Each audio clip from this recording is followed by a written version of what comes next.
अस्सलाम वालेकुम। कैसे हैं आप सभी लोग। तो आज मैंने बनाई है नहारी। मेरे हस्बैंड को आज चिकन नहारी का बहुत मन हो रहा था, क्योंकि चिकन नहारी मैंने बहुत अच्छी बनाई थी पहले भी। फर्स्ट टाइम आज सेकंड टाइम बनाई थी, तो बहुत अच्छी बनी है। शाम का टाइम था, दोपहर का खाना वगैरह खा के मैं बैठ गई थी सूट सीने के लिए। फिर सूट सी कर पकौड़ों का मन करा, क्योंकि बारिश भी बहुत तेज़ थी। ठंडी ठंडी हवा चल रही थी, तो उसमें पकौड़े खाने का मन कर रहा था, तो मैंने आलू की पकौड़ियाँ बनाई थी।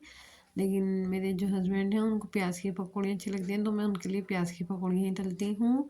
आलू की पकौड़ी मेरी दोनों बेटियाँ बहुत शौक से खाती हैं, तो मैंने उनके लिए और अपने लिए आलू की पकौड़ी तली है।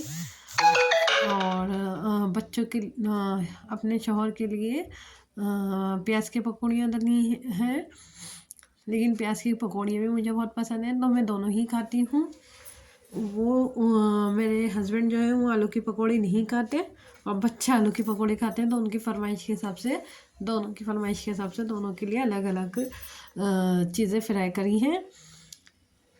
और देखिए, थोड़ा ये सीख जाती हैं अच्छे से तो अच्छी लगती हैं। प्याज की पकौड़ी में मैं कुछ नहीं करती, बेसन घुलाते हैं ना, बेसन को घोल लेते हैं अच्छी तरह, तो घोल के उसमें प्याज डाल देती हूँ। लेकिन मैं ज़ीरा ज़रूर डालती हूँ। ये आपको आलू में दिख रहा होगा कि ब्लैक ब्लैक क्या दिख रहा है, तो वो ज़ीरा ही है, क्योंकि मुझे ज़ीरे से अच्छा टेस्ट आ जाता है, फ्लेवर अच्छा हो जाता है।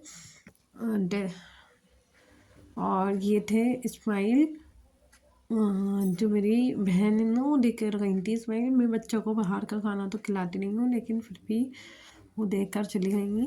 पैकिंग वाले पैकेट वाली चीज़ें भी नहीं खिलाती मैं ज़्यादा। हफ्ते में एक आध बार समोसे वगैरह तो चल जाते हैं, लेकिन और कुछ नहीं खाती मेरी बेटियाँ। और ये मैंने फ्राई कर लिया था इस्माइल को। और ये इसका नाम तो मुझे पता ही नहीं क्या है, ये मैंने पूछा भी नहीं था उनसे। आलू के ही बने होते हैं ये, तो ये घर में भी हम फ्राई कर सकते हैं बना के। आलू के जो हम ताज़ी चीज़ अपने सामने बना के खाएंगे वो ज़्यादा मुझे सही लगती है। लेकिन ये भी बहुत मज़े के थे, अच्छे लगे मुझे काफ़ी।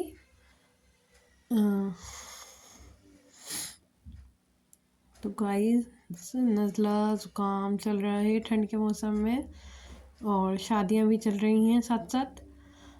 जितनी सर्दी बढ़ रही है दिल्ली में, उतनी ही शादियां भी बढ़ रही हैं। काफ़ी शादियां हमने अटेंड करी हैं इस महीने, तो आप देख सकते हैं।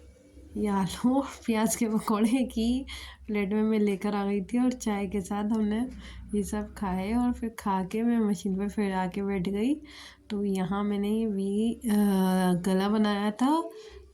ये मेरे कस्टमर ने कहा था कि वी गला बनाना है, फिर वो कॉलर वाला कह रही थी, फिर कहने लगी कॉलर वाला मैं पहनती नहीं हूँ, तो मैंने कहा वी गला ही बनवा लीजिए। तो वी गले में मैंने इस तरह इसको ब्लैक लेस लगाई है। लेस वो खुद ही देकर गई थी,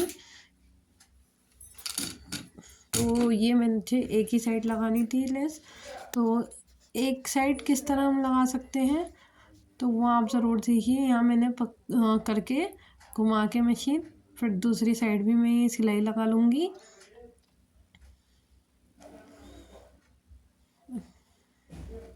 और इनकी बेटी की भी एक कमीज़ थी, तो उन्होंने सेम टू सेम सिलवाई थी दोनों ने, लेकिन लेस अलग अलग दी थी उन्होंने मुझे। अपनी बेटी की अलग दी थी और अपनी अलग दी थी।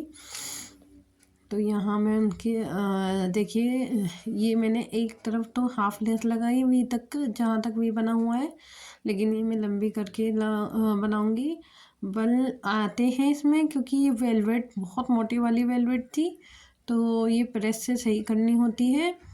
जब लग जाती है तो हम प्रेस से सही करते हैं, तो थोड़ा खींचतानी भी नहीं करनी चाहिए, आराम से सीना चाहिए इसको।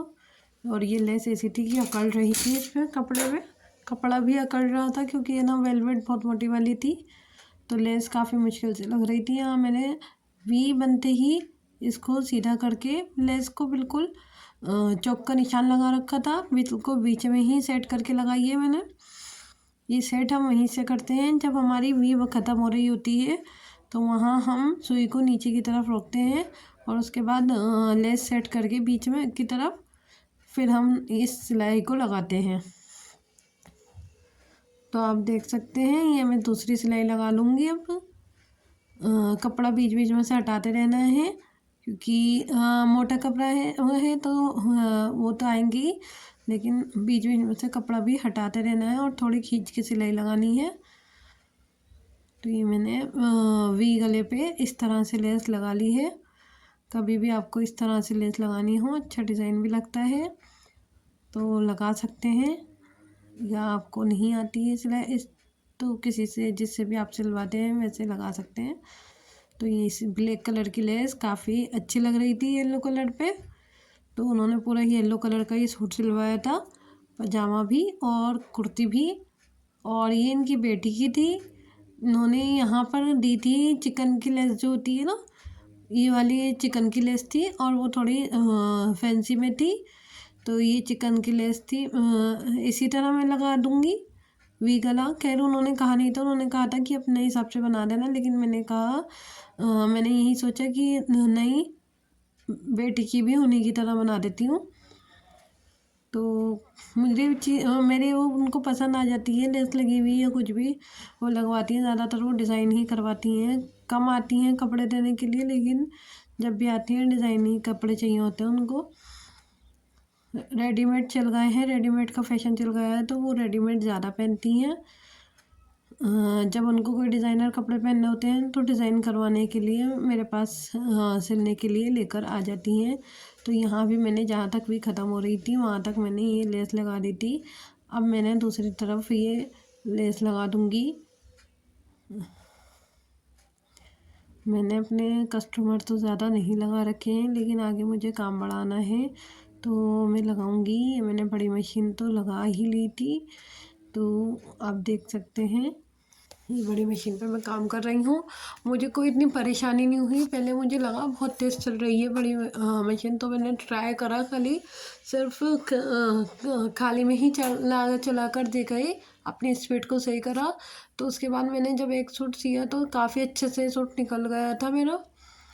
तो छोटी मशीन तो बहुत हल्की चलती है, लेकिन बड़ी मशीन काफ़ी हाँ उस पे हाई लेवल पे चलती है। उसकी हमें खुद देखनी पड़ती है स्पीड कम और ज़्यादा कैसे करें। जब हम सिलाई करते रहते हैं तो हमारी कम और ज़्यादा स्पीड हमारे पैर से बैठ जाती है, स्टिच करते रहते हैं तो कपड़े। तो मुझे इतनी प्रॉब्लम नहीं हुई कि सीखने की ज़रूरत है, मैंने कर लिया। तो गाइज़ मेरी वीडियो अगर आपको पसंद आए तो लाइक करिए, शेयर करिए और कमेंट भी करिएगा।